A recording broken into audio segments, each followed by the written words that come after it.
Viewers, good morning. Mounaragam സീരിയലിൻ്റെ ഇന്നത്തെ വിശേഷത്തിലേക്ക് എല്ലാവർക്കും സ്വാഗതം കേട്ടോ. അങ്ങനെ നമ്മുടെ പ്രകാശനെ രക്ഷിക്കാൻ വേണ്ടിയിട്ട് ബാലണ്ണനും പുള്ളിക്കാരൻ്റെ ഒരു സഹായിയും കൂടി ഓടിപ്പാഞ്ഞ് പ്രകാശൻ്റെ വീട്ടിലേക്ക് എത്തുക. ഈ സമയമാണെങ്കിലോ പ്രകാശം കിടന്ന് ഭയങ്കര നിലവിളിയാണ്. ഓ ബാലണ്ണ, നിങ്ങൾ വന്നല്ലോ, എന്നെ രക്ഷിക്കാൻ വന്നല്ലോ എന്നൊക്കെ പറഞ്ഞ് പ്രകാശൻ അലമുറയിട്ട് കരയുമ്പോഴത്തേക്കിനും ബാലൻ പറഞ്ഞു, ഓ നിൻ്റെ അമ്മ തന്നെയാടാ എന്നെ വിളിച്ച് പറഞ്ഞത്, നീ ഇങ്ങനെ ഇവിടെ കിടക്കുകയാണെന്ന്. എന്തായാലും അവർക്ക് ഒരല്പമെങ്കിലും മനസാക്ഷിയുണ്ട്. അല്ലായിരുന്നെങ്കിൽ നീ ഇവിടെ ഇങ്ങനെ കിടന്ന് തീർന്നു പോകേണ്ടതായിരുന്നു. നിങ്ങളധികം സംസാരിക്കാതെ എന്നെ എത്രയും പെട്ടെന്നൊന്ന് ആശുപത്രിയിൽ എത്തിക്ക്. ആ ആശുപത്രിയിലേക്ക് തന്നെയാണ് നിന്നെ കൊണ്ടുപോകുന്നത്. നിന്നെയൊക്കെ പറഞ്ഞിട്ട് ഒരു കാര്യമില്ലടാ. ഇത്രയൊക്കെ കാര്യങ്ങൾ സംഭവിച്ചിട്ടും ഒരിക്കൽ പോലും നീ ഒന്ന് മാറി ചിന്തിക്കുന്നില്ലല്ലോ. ദേ എന്നെ വെറുതെ ദേഷ്യം പിടിപ്പിക്കരുതെന്ന് പ്രകാശം പറയുക. ആ പുല്ല് ഇതൊക്കെ കൂടി ഞാൻ താഴെ ഇട്ടിട്ട് പോവെന്ന് നമ്മുടെ ബാലണ്ണനും പറയുക. നിങ്ങൾ അങ്ങനെയൊന്നും ചെയ്യല്ലേ, എന്നെ ഒന്ന് ആശുപത്രിയിൽ എത്തിക്ക്. എത്തിക്കാമെന്ന് പറഞ്ഞ് പ്രകാശനെ വാരിക്കൂട്ടി ബാലണ്ണനെ എടുക്കാൻ തുടങ്ങിയതും, അയ്യോ എൻ്റെ ആ കാലാണേ പോയത്, ആ തള്ള എൻ്റെ ഈ കാലിലാണ് അടിച്ചതെന്നൊക്കെ നമ്മുടെ പ്രകാശൻ പറഞ്ഞു. അങ്ങനെ ആ സഹായിയും നമ്മുടെ ബാലനും കൂടി പ്രകാശനെ താങ്ങി കാറിനകത്ത് കയറ്റി. അങ്ങനെ പിന്നീട് നമ്മളെ കാണിക്കുന്നത് ആശുപത്രിയിൽ കിടക്കുന്ന പ്രകാശനെയാണ്. പ്രകാശൻ്റെ അരികിലേക്ക് നമ്മുടെ ബാലൻ ചെന്നു. എന്നിട്ട് പ്രകാശനോട് പറഞ്ഞു, അല്ല ഇത്രയൊക്കെ അനുഭവിച്ചിട്ടും ഇനിയെങ്കിലും എന്തെങ്കിലും മാറ്റമുണ്ടോ നിനക്ക്? ദേ അണ്ണ, നിങ്ങളൊരു അണ്ണനായി പോയി. ഇല്ലായിരുന്നെങ്കിലും ഉണ്ടല്ലോ ഞാൻ ഇതിനുള്ള മറുപടി പറഞ്ഞേനെ. എടാ നിൻ്റെ അമ്മ ചെയ്തത് എന്തുകൊണ്ടും ശരിയായൊരു കാര്യം തന്നെയാണ്. നീ ഒന്ന് ആലോചിച്ച് നോക്ക്, അവരെത്രമാത്രം നിന്നെ വെറുത്ത് കാണും. അതുകൊണ്ടായിരിക്കില്ലേ അവരിപ്പോൾ ഇങ്ങനെ ചെയ്തത്. എടാ ഇനിയെങ്കിലും നീ ഒന്ന് നന്നാവ്. നീ നിൻ്റെ മകൻ്റെ കാര്യം ആലോചിച്ച് ഇനിയും വെറുതെ ജീവിതം തുലക്കാതെ ഇനിയെങ്കിലും ആ പെൺമക്കളെക്കുറിച്ചൊന്ന് ആലോചിച്ച് നോക്ക്. അല്ലെങ്കിൽ പിന്നെ നിൻ്റെ അമ്മ ഇങ്ങനെ നിന്നോടൊരു പാതകം ചെയ്യോ? അവരിപ്പോൾ നിൻ്റെ മുട്ടുകാലെ തല്ലി ഒടിച്ചുള്ളൂ. ഈ അടി നിൻ്റെ തലമണ്ടയ്ക്കായിരുന്നെങ്കിൽ എങ്ങനെ ഇരുന്നേനെ? നീ ഇപ്പോൾ ഈ ലോകത്തുണ്ടാകുമായിരുന്നോ? അങ്ങനെയായിരുന്നു അവർ ചെയ്യേണ്ടിയിരുന്നത്. ഒരിക്കലും ഞാൻ പ്രതീക്ഷിച്ചില്ല അണ്ണ, അവരെന്നോട് ഇങ്ങനെ ഒരു ചതി ചെയ്യുമെന്ന്. ഞാൻ വിശ്വസിച്ചു അവരെന്നെ സ്നേഹിച്ചതാണെന്ന്. പക്ഷേ അവരിങ്ങനെ ഒരു ചതി ചെയ്തപ്പം എനിക്കത് സഹിക്കാൻ പറ്റിയില്ല എന്ന് പ്രകാശം പറയുക. അങ്ങനെ ആ ഒരു റൂമിലെ ബെല്ലിങ്ങനെ മുഴങ്ങുമ്പോൾ നമ്മുടെ ബാലണ്ണം പോയിട്ട് ആ ഒരു കതക് തുറക്കുക. കാണുന്നതോ മൂങ്ങമുത്തശ്ശിയെയും നമ്മുടെ കല്യാണിയെയും. ഇവനെ കാണാൻ വേണ്ടിയാണോ ബാല ഞാനിവിടെ വന്നത്? എന്തായാലും നീ ആശുപത്രിയിൽ എത്തിച്ചല്ലോ. ഇനിയെങ്കിലും ഇവനൊന്ന് നന്നായാൽ മതിയായിരുന്നു എന്ന് മൂങ്ങ പറഞ്ഞതും പ്രകാശനാണെങ്കിലോ, അതെ നിങ്ങളെന്തിനാ എന്നെ കാണാൻ വന്നത്? നിങ്ങൾക്ക് സമാധാനമായോ? ഇല്ലടാ, എനിക്ക് സമാധാനമായിട്ടില്ല. ഈ നിൽക്കുന്ന കൊച്ചിനെ കൊന്നുകളയുമെന്നല്ലേ നീ പറഞ്ഞത്? നീയും നിൻ്റെ മകനും ഒക്കെ എന്തുമാത്രം ഈ കുഞ്ഞിനെയും അവളുടെ ചേച്ചി കാർത്തികയും ഒക്കെ ദ്രോഹിച്ചു. അപ്പുറത്തൊരുത്തി കിടക്കുന്നുണ്ട് കാർത്തിക, അവളെയും നിൻ്റെ മകൻ ഉപദ്രവിച്ചതല്ലേ? നിനക്ക് എന്നിട്ടും സമാധാനമായില്ലല്ലോ. ഇനി ഈ കുഞ്ഞിനെ കൂടെ കൊന്നു തിന്നണമായിരിക്കും. എടാ അത് ചെയ്യാണ്ടിരിക്കാൻ വേണ്ടി തന്നെയാണ് നിൻ്റെ മുട്ടുകാല് നോക്കി ഞാൻ തല്ലിയത്. ഇപ്പം നിനക്ക് ഒറ്റക്കാലെ കുത്തി നടക്കാം. നീ ഇനിയും വിളഞ്ഞു കഴിഞ്ഞാൽ ദേ നിൻ്റെ തലമണ്ട ഞാൻ തല്ലി പൊളിക്കും. അങ്ങനെ മൂങ്ങ മുത്തശ്ശി നല്ല ദേഷ്യത്തിൽ നിൽക്കുമ്പം കല്യാണി പറയുന്നുണ്ട്, എൻ്റെ മുത്തശ്ശി വിക്രത്തിൻ്റെ അച്ഛൻ ഒരു കാലത്തും നന്നാവില്ല. ഇത്രയൊക്കെ കിട്ടിയിട്ടും അയാൾ എപ്പോഴെങ്കിലും മാറി ചിന്തിക്കുന്നുണ്ടോ? ഇല്ലല്ലോ. അയാൾക്ക് ഇപ്പോഴും എന്നോടുള്ള ദേഷ്യം. അയാളുടെ മുഖം നോക്ക്. അതേടി നിന്നോടുള്ള ദേഷ്യം തന്നെ എൻ്റെ മുഖത്ത്. തന്നെ എന്തായാലും ഞങ്ങൾ തള്ളിക്കളഞ്ഞിരിക്കുകയാണോ എന്ന് നമ്മുടെ ബാലനും പറഞ്ഞു. ബാലൻ പറയുന്നുണ്ട്, അതേ ഞാനും കൂടെ ഇവിടെ നിൽക്കാനുള്ളൂ.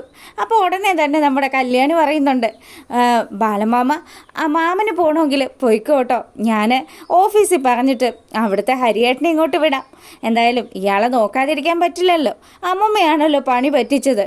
ഇനി ഇവിടുത്തെ ആശുപത്രി ചിലവും ഇയാളുടെ ചിലവുകളും ഒക്കെ കൂടി ഞാൻ ഏറ്റെടുക്കാമെന്നാണ് വിചാരിക്കുന്നത്. അങ്ങനെ പ്രകാശൻ വലിയ സുഖത്തിൽ അങ്ങനെ കിടക്കുക. അപ്പോഴത്തേക്കിനും മൂങ്ങ പറയുന്നുണ്ട്, അതെ നീ ഇവിടെ കിടന്ന് സുഖിക്ക്. ഇപ്പോൾ എന്തുകൊണ്ട് നിനക്ക് നല്ലത് ഇവിടെ തന്നെയാണ്. ഞാൻ ആ സാന്ത്വനത്തിൽ കഴിഞ്ഞ സമയത്ത് എത്രമാത്രം ഞാൻ സന്തോഷത്തോടു കൂടി ഇരുന്നേന്ന് നിനക്കൊക്കെ അറിയാവോ? ഇപ്പം നീ ഇങ്ങനെ കിടന്നോട്ടോ. നിൻ്റെ അവസാനം എന്തായാലും ഈ ആശുപത്രിയിൽ തന്നെ ആകാനാണ് സാധ്യത. നിങ്ങളധികം സംസാരിക്കേണ്ടെന്ന് പറഞ്ഞതും നമ്മുടെ മൂങ്ങ പറഞ്ഞു, ഇനി ഞാൻ അവനെ പോയി കാണുന്നുണ്ട്, നിൻ്റെ പുന്നാര മോനെ. അവനെ കണ്ടിട്ട് ഞാൻ ബാക്കി അവന് കൊടുത്തോളാം. അങ്ങനെ അവരവിടെ നിന്ന് പോയതും നമ്മുടെ ബാലനാണെങ്കിൽ പ്രകാശിൻ്റെ അടുത്ത് ചെന്നിട്ട് പറഞ്ഞു, അതെ, ഇപ്പം നിനക്ക് മര്യാദ രീതിക്കൊന്ന് ചിന്തിച്ചു നോക്കിയാൽ സത്യവും അതുപോലെ നീതിയും ഒക്കെ ഉള്ളത് ആരുടെ ഭാഗത്താണെന്ന് മനസ്സിലാവും. നീ നിൻ്റെ മകൾക്ക് വേണ്ടി ജീവിക്കടാ. ഒരിക്കലും ഇല്ല ബാല, എൻ്റെ ഈ ഒരു കാലേ പോയിട്ടുള്ളൂ. അപ്പുറത്ത് ഒരു കാല് കൂടെ ഉണ്ട്. ആ കാല് പോയാലും ഈ പ്രകാശൻ്റെ ശരീരത്തിൽ ഒരു തുള്ളി ജീവൻ ബാക്കിയുണ്ടെങ്കിൽ കല്യാണിയെ കൊല്ലാൻ തക്കം കിട്ടിക്കഴിഞ്ഞാൽ അത് ഞാൻ ചെയ്തിരിക്കും. നീ ഇവിടെ കിടന്ന് നശിച്ചു പോടാന്ന് പറഞ്ഞ് നമ്മുടെ ബാലണ്ണൻ അവിടെ നിന്ന് ഇറങ്ങിപ്പോവുക. അങ്ങനെ പരസഹായം ഇല്ലാതെ ബ്ലിങ്കസ്യാന്ന് പറഞ്ഞു കിടക്കുകയാണ് നമ്മുടെ പ്രകാശൻ. ഈ സമയമാണെങ്കിൽ ദാ അപ്പുറത്തുള്ള റൂമിലാണല്ലോ നമ്മുടെ കാർത്തിക ഉള്ളത്. കാർത്തികയും ലക്ഷ്മിയമ്മയും കൂടി സംസാരിച്ചുകൊണ്ടിരിക്കുക. മോളെ, ദേ കിരണും കല്യാണിയൊക്കെ ഒരു കാര്യം പറഞ്ഞു. എന്താ അമ്മേ? ഇനി പഴയതുപോലെയൊന്നും അല്ല കാര്യങ്ങൾ പോവേണ്ടത്. ദേ എൻ്റെ മോളുടെ ജീവിതത്തിലും ഒരാൾ തുണയായിട്ട് വേണമെന്നാണ് അവരൊക്കെ പറയുന്നത്. അമ്മ, ഇപ്പം തന്നെ എനിക്ക് എന്തോ ഒരു അസുഖങ്ങളുണ്ട്. എൻ്റെ കാര്യത്തിൽ ഒരു ഗ്യാരണ്ടി ഇല്ലയെന്ന് എല്ലാവർക്കും അറിയാവുന്നതല്ലേ. അതുകൊണ്ട് എനിക്ക് അങ്ങനെയുള്ളൊരു ജീവിതമൊന്നും വേണ്ട. പിന്നെ അങ്ങനെ ആരെങ്കിലും എൻ്റെ ജീവിതത്തിലേക്ക് വന്നാൽ തന്നെ അത് കുറച്ച് കാലത്തേക്കല്ലേ ഉള്ളൂ. അങ്ങനെ വരുന്ന ആൾക്കാരിൽ ഭൂരിപക്ഷം ആൾക്കാരും എൻ്റെ സ്വത്തൊക്കെ മോഹിച്ചു തന്നെ വരുന്നവരായിരിക്കും. പിന്നെ അവരുമായിട്ടൊരു പ്രശ്നം ഉണ്ടാക്കേണ്ട ആവശ്യമൊന്നും ഇല്ലല്ലോ. അല്ലെങ്കിൽ തന്നെ ശത്രുക്കൾ ഒരുപാടുണ്ട്. ജയിലിലേക്ക് കിടക്കുന്ന അവന്മാർ ഇനി എന്ന് ജയിലിൽ ചാടുമെന്ന് തമ്പുരാനറിയാം. അവരെ മാത്രമല്ല മോളെ പേടിക്കേണ്ടത്. പുറത്തൊരുത്തനുണ്ടല്ലോ, ആ പ്രകാശൻ. അവൻ അതിലും വലിയ ഒരുത്തനാ. ഏത് രീതിയിൽ അവൻ പെരുമാറുമെന്ന് പറയാൻ പോലും പറ്റത്തില്ല എന്ന് നമ്മുടെ ലക്ഷ്മി അമ്മ പറഞ്ഞുകൊണ്ട് നിൽക്കുക. ഈ സമയമാണെങ്കിൽ അവരുടെ റൂമിലും ആ ഒരു ബെല്ല് മുഴങ്ങി. പുറത്തു പോയി നോക്കുന്ന സമയത്ത് നമ്മുടെ കല്യാണിയും മൂങ്ങാ മുത്തശ്ശിയും കൂടി ദാ കാർത്തികയെ കാണാൻ എത്തിയിരിക്കുക. നിങ്ങളായിരുന്നോ? കയറി വാന്ന് പറഞ്ഞ് ലക്ഷ്മിയമ്മ വലിയ കാര്യത്തിന് അവരെ സ്വീകരിച്ച് അകത്തോട്ട് കൊണ്ടുവരിക. ആ സമയമാണെങ്കിലോ നമ്മുടെ മൂങ്ങ മുത്തശ്ശി ആ കാര്യം കാർത്തികയോട് പറയുക. എൻ്റെ മോളെ, നിനക്കിപ്പോൾ കുഴപ്പമൊന്നും ഇല്ലല്ലോ അല്ലേ? ഞാൻ ഓക്കെ ആയി തുടങ്ങി മുത്തശ്ശി. കല്യാണി സമയത്തിനെത്തിയത് കൊണ്ട് എൻ്റെ ജീവൻ രക്ഷപ്പെട്ടു. പിന്നെ മോളെ, നിങ്ങൾക്കൊരു സന്തോഷ വാർത്തയുണ്ട്. എന്താ മുത്തശ്ശി? ഞങ്ങളെ ഇവിടെ പ്രകാശിനെ കൂടെ കാണാൻ വേണ്ടി വന്നതാ. പ്രകാശിനെയോ? അയാൾക്ക് എന്തു പറ്റി? പ്രകാശന് അവൻ്റെ വീട്ടിൽ ഞാൻ ഈ കഴിഞ്ഞ ദിവസം ഒന്ന് പോയായിരുന്നു. പോയ സമയത്ത് അവൻ അത്യാവശ്യം നല്ല രീതിയിൽ ഇഷ്ടമുള്ള ഭക്ഷണമൊക്കെ ഉണ്ടാക്കി കൊടുത്ത് അവനെ സന്തോഷിപ്പിച്ചതിന് ശേഷം രാത്രിയായപ്പോൾ ഞാൻ അവൻ്റെ മുട്ടുകാലങ്ങ് തല്ലി ഒടിച്ചു. എൻ്റെ മക്കളോട് ചെയ്തതിന് എനിക്ക് ഇങ്ങനെയൊക്കെയല്ലേ പ്രതികാരം തീർക്കാൻ പറ്റുള്ളൂ എന്ന് മൂങ്ങമുത്തശ്ശി പറയുക. ഇത് കേട്ടു നിൽക്കുമ്പോൾ നമ്മുടെ ലക്ഷ്മിയമ്മയാണെങ്കിലോ വാ പൊളിച്ചു. എന്തൊക്കെയാണ് സംഭവിച്ചത്? അതേ മോളെ, ഇപ്പം ഞങ്ങൾ അവനെ കണ്ടിട്ട് ഇങ്ങോട്ട് മടങ്ങി വരുന്ന വഴിയാണ്. ഇനി നിങ്ങളും പോയെന്ന് കാണണം. അവനോ കിടക്കുന്ന കിടപ്പിൽ പല കാര്യങ്ങളും ഒക്കെ ചിന്തിക്കാനുണ്ട്. നിങ്ങളും പോയി കാണണം കേട്ടോ എന്ന് പറയുക. ഞങ്ങളും പോയി കാണാമെന്ന് ലക്ഷ്മിയമ്മ പറഞ്ഞു. അതിന് ശേഷമാണെങ്കിലോ നമ്മുടെ കല്യാണിയെക്കുറിച്ച് മൂങ്ങമുത്തശ്ശി പറയുക. ഈ കല്യാണി മോളുണ്ടല്ലോ, ആ രാജപ്പൻ്റെ ഭാര്യയായിട്ട് ജീവിക്കേണ്ടിയിരുന്നത്. ഒരുപാട് തെറ്റുകൾ ഞാനും ചെയ്തിട്ടുണ്ട്. ശരിക്കും പറഞ്ഞാൽ ലക്ഷ്മിയുടെയും ദീപയുടെയും ഒക്കെ ജീവിതം നശിപ്പിച്ചത് ഈ ഞാനാ. അതൊക്കെ ഓർത്തു കഴിഞ്ഞാൽ നിങ്ങൾ എൻ്റെ തലമണ്ടയാ തല്ലി പൊട്ടിക്കേണ്ടത്. ഇപ്പം അങ്ങനെയൊന്നും ചെയ്യുന്നില്ലല്ലോ. നിങ്ങളെല്ലാവരും ഞാൻ ചെയ്ത തെറ്റുകളൊക്കെ ക്ഷമിച്ച് എൻ്റെ ഒപ്പം നിൽക്കുന്നുണ്ടല്ലോ. അത് തന്നെ വലിയ കാര്യമാണ്.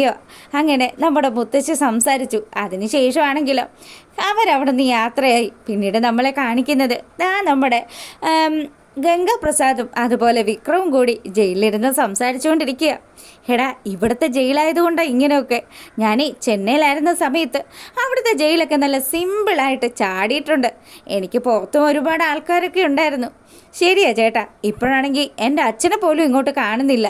അച്ഛനിനി എന്തെങ്കിലും പറ്റുമെന്ന് പോലും അറിയില്ല.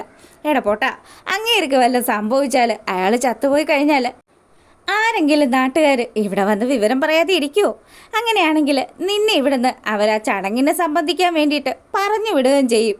അതുകൊണ്ട് നിൻ്റെ അച്ഛനൊന്നും സംഭവിച്ചിട്ടില്ല ചേട്ടാ. എനിക്ക് അങ്ങനെ വലിയ സെൻറ്റിമെൻറ്റ്സ് ഒന്നും ഇല്ല. ഫാമിലിയായിട്ട് ഞാൻ വലിയ അറ്റാച്ച്ഡും ഒന്നുമല്ല. പിന്നെ ഒരു ഉപകാരമുണ്ട്. എൻ്റെ അച്ഛനെ ഒന്ന് പിരികേറ്റി കൊടുത്തു കഴിഞ്ഞാൽ അച്ഛൻ പോയിട്ട് ആ കല്യാണിയുടെ കാര്യത്തിൽ ഒരു തീരുമാനമാക്കും. അത് മാത്രമേ എൻ്റെ അച്ഛനെ കൊണ്ട് എനിക്ക് ഏക പ്രയോജനമുള്ളൂ. അങ്ങനെ ഇവന്മാർ ജയിലിൽ ചാടുന്ന കാര്യവും പ്രകാശനെ എരിപിരി കയറ്റുന്ന കാര്യമൊക്കെ സംസാരിച്ചുകൊണ്ട് നിൽക്കുക. കല്യാണിയെ തീർക്കണം. അങ്ങനെ ആ ഗംഗാപ്രസാദും അതുപോലെ ഇവരെല്ലാവരും കൂടെ ആ ഒരു കാര്യം പ്ലാൻ ചെയ്തുകൊണ്ട് നിൽക്കുമ്പം അങ്ങോട്ടേക്ക് ഇതാ ഒരു പോലീസ് ഓഫീസർ വരിക. പുള്ളിക്കാരൻ വന്നിട്ട് പറഞ്ഞു, അതെ എടാ വിക്രം, നിന്നെ കാണാനായിട്ട് ഒരാൾ വന്നിട്ടുണ്ട്. ആരാ സാറേ വന്നിരിക്കുന്നത്? അയ്യോ, ആരാണെന്ന് പറഞ്ഞാലേ മുതലാളി ഇങ്ങോട്ട് ഇറങ്ങി വരുള്ളൂ. പിന്നെ ദേ ഇവനുണ്ടല്ലോ ഈ കിടക്കുന്നവൻ, അവൻ ഒരുപാട് ജയിൽ ചാടിയിട്ടുള്ളവനാ. അത് തമിഴ്നാട്ടിലെ പോലീസ്, ഇത് കേരള പോലീസാടാ. ഞങ്ങളുടെ അടുത്ത് നിൻ്റെ ഒന്നും ഒരു വിളച്ചിലും നടക്കില്ല എന്ന് ആ പോലീസുകാരൻ പറഞ്ഞു. അങ്ങനെ ദാ നമ്മുടെ ഗംഗാപ്രസാദിനെ പുറത്തുനിന്ന് ലോക്കാക്കിയതിന് ശേഷം ആ പോലീസ് പറഞ്ഞു, ഇനി നിനക്കെങ്ങാനും പുറത്തിറങ്ങി പോകണമെന്ന് തോന്നിയാലോ, പോകണമെന്ന് തോന്നിയാൽ ഈ ഗംഗ പോയി ഇരിക്കും സാറ് വിചാരിക്കുന്ന പോലെയൊന്നും അല്ല കാര്യങ്ങളെന്നും പറഞ്ഞ് ഗംഗ ആ പോലീസിൻ്റെ ബക്കറ്റിയില്ല. ഒന്ന് പോടാ ചെറുക്കാന്നും പറഞ്ഞ് അയാളും അവിടെ നിന്ന് പോയി. പിന്നീടാണെങ്കിലോ ദാ നമ്മുടെ വിക്രം ആരാണ് വന്നതെന്നറിയാൻ വേണ്ടിയിട്ട് അങ്ങോട്ട് ചെല്ലുക. ഈ സമയമാണെങ്കിൽ മോങ്ങയെ കണ്ടതും ഈ തള്ളയായിരുന്നു വന്നത്. അതേടാ തള്ളയാ ഞാൻ. കിളവിയെന്നൊക്കെ എന്നെ നീ വിളിക്കുന്നുണ്ടല്ലോ. ഞാനേ കിളവിയൊന്നും ആയിട്ടില്ല. ഞാൻ കുറച്ചു കാലം കൂടി ഇതുപോലെ തന്നെ അങ്ങോട്ട് ഇരിക്കും. പിന്നെ ഇപ്പോൾ നല്ല ആരോഗ്യമുള്ളത് കൊണ്ട് എനിക്ക് അത്ര വലിയ പേടിയും കാര്യങ്ങളും ഒന്നുമില്ലടാ. ജീവൻ പോയാലും ഞാൻ ഈ സത്യത്തിനും നീതിക്കും വേണ്ടി മാത്രമേ ഇനി നിലകൊള്ളുകയുള്ളൂ. അല്ല നീ ഒരു കാര്യം അറിഞ്ഞോ? എന്താ നിങ്ങൾ പറയാൻ വരുന്നത്? നിനക്ക് സന്തോഷമുള്ളൊരു കാര്യം പറയാൻ പോവാ ഞാൻ.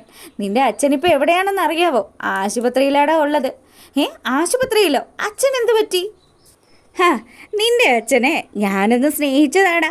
അവൻ നിന്നെപ്പോലെ തന്നെ ഞാനുണ്ടാക്കുന്ന ഭക്ഷണമൊക്കെ വലിയ ഇഷ്ടമുള്ള കൂട്ടത്തിലാണല്ലോ. അവന് ഞാൻ വയറ് നിറച്ച് ഭക്ഷണമൊക്കെ ഉണ്ടാക്കി കൊടുത്തു. അതിനുശേഷം അവൻ നല്ല കുംഭകർണനെ പോലെ കിടന്നങ്ങ് ഉറങ്ങി. പിന്നീടാണെങ്കിലോ ഞാനങ്ങ് ചെന്നിട്ട് അവൻ്റെ മുട്ടുകാല് നോക്കി തന്നെ അവൻ്റെ കാലങ്ങ് ഒടിച്ചു. എടാ നീ കരുതി വെച്ചിരുന്ന ഇരുമ്പോടി അത് ഞാനും എടുത്ത് വെച്ചിട്ടുണ്ടായിരുന്നു. നിൻ്റെ അച്ഛനെ ഇനി നന്നായില്ലെങ്കിൽ അവൻ്റെ തലമണ്ട ഞാൻ തല്ലി പൊളിക്കും. ഇതൊക്കെ കേട്ട് ഞെട്ടിത്തരിച്ച് നിൽക്കുകയാണ് നമ്മുടെ വിക്രം. എന്തായാലും മോങ്ങമുത്തശ്ശി റോക്കടിച്ചിരിക്കുന്ന സ്ഥിതിക്ക് നമ്മുടെ വിക്രം ആണെങ്കിലോ അച്ഛനെ ഇങ്ങനെയൊക്കെ ചെയ്ത മൂങ്ങയോട് തീരാത്ത കട്ട കലിപ്പിൽ പുള്ളിക്കാരൻ അവിടെ ഇങ്ങനെ നോക്കി. മൂങ്ങയാണെങ്കിൽ നല്ല സ്റ്റൈലായിട്ട് അവനോടുള്ള കാര്യങ്ങളും പറഞ്ഞ് അവിടെ നിന്ന് പോകുന്നതാണ് ഇന്നത്തെ മൗനരാഗത്തിൻ്റെ വിശേഷത്തിലുള്ളത്. അപ്പം വീഡിയോ ഇഷ്ടമായിട്ടുണ്ടെങ്കിൽ ഒന്ന് ലൈക്ക് ചെയ്തിട്ട് കാണണം കേട്ടോ. അപ്പോൾ ഓക്കെ, താങ്ക്